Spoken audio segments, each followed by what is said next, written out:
అందరికీ నమస్కారం. నా పేరు కీర్తి వాడ్రేవు. నేను డాలస్ నుంచి మాట్లాడుతున్నాను. ఇవాళ మనం జూలై నెలలో మిథున రాశి వాళ్ళకి ఎలా ఉందో ఇప్పుడు చూద్దాం. ముందుగా జూలై నెలలో గ్రహాలు ఎక్కడెక్కడ ఉన్నాయో మనం చూద్దాం. ఈ జూలై నెలలో 4వ తారీఖున శుక్రుడు సింహరాశిలోకి, 7వ తారీఖున బుధుడు వక్రించి కర్కాటక నుంచి మళ్ళీ రాశి అయిన మిథున రాశిలోకే ప్రవేశిస్తున్నాడు అనమాట. 7వ తారీఖున 16వ తారీఖున రవి మిథున రాశి నుంచి కర్కాటక రాశికి ప్రవేశిస్తున్నాడు అనమాట. సో ఈ 3 గ్రహాలు ఈ జూలై నెలలో మారుతున్నాయి అన్నమాట. సో ఇట్లా మారినప్పుడు మిథున రాశి వాళ్ళకి ఎలా ఉందో ఇప్పుడు చూద్దాం. ముందుగా మిథున రాశి వాళ్ళకి రాశిలో బుధుడి సంచారం, అంటే రాశిలోనే 15వ తారీఖు వరకు రవి బుధులు ఇద్దరు కలిసి మిథున రాశిలోనే సంచారం చేస్తారనమాట. సో రాశిలో ఎప్పుడైతే బుధుడు ఉంటున్నాడో, పైగా రెట్రోగేట్ లో ఉండడం వల్ల మీరు ఇంతకుముందు ఏమైనా నిర్ణయాలు తీసుకుంటే కనుక దాన్ని మళ్ళీ రీవిజిట్ చేయడం కానీ, మళ్ళీ రీథింక్ చేయడం కానీ ఉంటుందన్నమాట. అంటే అంటే 1 year బ్యాక్ కానీ, లేకపోతే 6 months బ్యాక్ కానీ ఒక డెసిషన్ తీసుకుంటే కనుక మళ్ళీ కొన్ని పాత విషయాల్లో నిర్ణయాల్ని మళ్ళీ పునరాలోచన చేయడం కానీ, రీవిజిట్ చేయడం కానీ ఉంటుందన్నమాట. కానీ రాశిలోనే బుధుడు ఉండడం వల్ల మీ సెల్ఫ్ ఎఫర్ట్స్ కానీ, మీ సెల్ఫ్ ఐడెంటిటీ అనేది గ్రో అవుతుందన్నమాట. పైగా రాశిలోనే రవి బుధులు ఇద్దరు కలిసి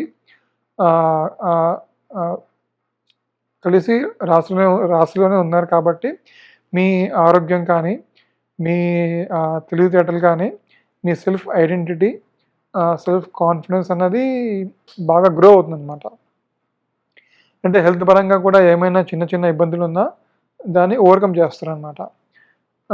పైగా రవి ఉండడం వల్ల ఏంటంటే మీ యొక్క మాటకి కొంచెం మంచి వాల్యూ కానీ, మీ యొక్క సెల్ఫ్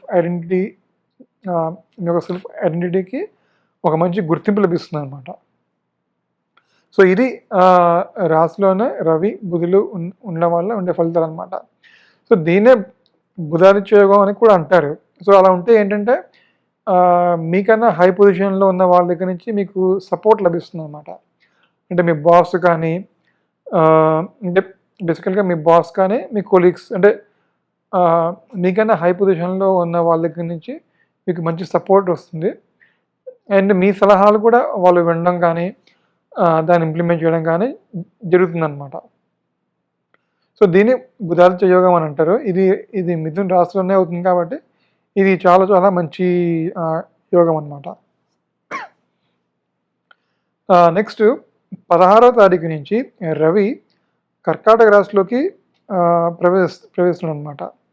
సో కర్కాటక రాశి మిథున రాశికి సెకండ్ హౌస్ ఏం చెప్తుంది అంటే కుటుంబం, ధనం, మన మాట తీరు దాన్ని ఇండికేట్ చేస్తుంది అనమాట. సో మిథున రాశి వాళ్ళకి సెకండ్ హౌస్లో రవి యావరేజ్గా ఉంటాడనమాట. సో ముఖ్యంగా మీరు మాట్లాడే విషయాల్లో జాగ్రత్తగా ఉంటే మంచిదన్నమాట. సో అనవసరమైన మాటలు, అన్నెసరీ కాన్వర్సేషన్స్ చేయకుండా ఉంటే మంచిది. అంటే లేనిపోని మాట్లాడి మళ్ళీ మీ మీదకే రావడానికి ఆస్కారం ఉందన్నమాట. సో మాట విషయంలో, కమ్యూనికేషన్ విషయంలో కొంచెం జాగ్రత్తగా ఉంటే మంచిదన్నమాట. సో సెకండ్ హౌస్లో రవి కొంచెం ఖర్చుల్ని కూడా ఇండికేట్ చేస్తాడు. అంటే మీరు ఏదైనా సేవింగ్స్ చేసుకునేది మళ్ళీ అది ఖర్చు అవడానికి కూడా ఆస్కారం ఉందన్నమాట. సో రవి ఏంటంటే కొంచెం మీకు ఖర్చుల్ని కూడా ఇస్తాడనమాట. కానీ మీ కుటుంబంలో మీ యొక్క మాటకి వాల్యూ కూడా పెరుగుతుందన్నమాట. సో అంటే మీరు ఏదైనా ఒక విషయం చెప్తే దాన్ని పాజిటివ్గా యాక్సెప్ట్ చేయడం కానీ, మీ మాటకు కూడా మంచి గ్రో అవుతుంది. మంచిగా వాల్యూ ఇస్తారనమాట. అంటే మీ కుటుంబ సభ్యులు. సో సెకండ్ హౌస్లో రవి అబోవ్ యావరేజ్. సో ఖర్చు విషయంలో, మాట్లాడే విషయంలో కొంచెం జాగ్రత్తగా ఉంటే కనుక రవి బాగానే ఉంటుందన్నమాట. నెక్స్ట్ మూడవ స్థానంలో శుక్రుడు మూడవ స్థానంలో మంచిగా చేస్తాడనమాట. సో మీ భాగస్వామితో కానీ, మీ పిల్లలతో కానీ కమ్యూనికేషన్ అనేది అవసరం. అది గ్రో అవుతుందన్నమాట. అంటే ఇంతకుముందు ఏమైనా మీ పిల్లలతో కానీ, మీ స్పౌస్తో కానీ ఏమైనా కమ్యూనికేషన్ గ్యాప్స్ ఉన్నా కదా, ఏమైనా కమ్యూనికేషన్ గ్యాప్స్ ఉంటే కనుక కమ్యూనికేషన్ గ్యాప్స్ రిజాల్వ్ అయ్యి మీ రిలేషన్షిప్ అనేది బిల్డ్ అవుతుందన్నమాట. సో సింహంలో శుక్రుడు ఉండడం వల్ల కొంచెం మళ్ళీ అదే మీదే కొంచెం అప్పర్ హ్యాండ్ అవ్వాలని అట్లా కాకుండా కొంచెం కాంప్రమైజింగ్లో వెళ్తే కనుక రిలేషన్షిప్స్లో ఇబ్బంది రాకుండా ఉంటుందన్నమాట. సో మెయిన్గా కమ్యూనికేషన్ అనేది ఇంపార్టెంట్. సో మీరు బాగా మీ యొక్క ఆలోచనని కమ్యూనికేట్ చేస్తే కనుక ఏమైనా కమ్యూనికేషన్ గ్యాప్స్ ఉన్నా అవి రిజాల్వ్ అవుతాయి. అండ్ మోర్ ఓవర్ మీ భాగస్వామితో, మీ చిల్డ్రన్ తోటి రిలేషన్ ఇంకా బాగుంటుంది కంపేర్ టు ప్రీవియస్ మంత్స్తో పోలిస్తే. సో కొత్త పరిచయాలు అవడానికి ఆస్కారం ఉందన్నమాట. సో అంటే కొంచెం హై ప్రొఫైల్ క్యాండిడేట్స్తో మీకు పరిచయాలు అవ్వడానికి ఆస్కారం ఉందన్నమాట. సో అదేవిధంగా స్కిల్స్ అంటే ఏమైనా శుక్రుడి సంబంధించిన స్కిల్స్ అంటే మ్యూజిక్ కానీ, డ్యాన్స్ కానీ, ఆర్ట్స్ ఇవన్నీ నేర్చుకుందాం అనుకున్న మిథున రాశి వాళ్ళకి ఇది మంచి టైం అనమాట. ఎందుకంటే మూడవ స్థానం ఏం చెప్తుంది అంటే స్కిల్స్ అంటే మన యొక్క స్కిల్స్ని ఇండికేట్ చేస్తుంది అనమాట. సో మూడవ స్థానంలో శుక్రుడు ఉండడం వల్ల శుక్రుడికి సంబంధించిన కళలు అంటే డ్యాన్స్ కానీ, మ్యూజిక్, ఆర్ట్స్ సంబంధించిన విషయాల్లో ఏమైనా నేర్చుకుందాం అనుకుంటే కనుక ఇది మంచి టైం అనమాట. అదేవిధంగా మూడో స్థానం ఏం చెప్తుందంటే సిబ్లింగ్స్. సో మీ సిబ్లింగ్స్తో కూడా నీకు మంచి రిలేషన్ అన్నది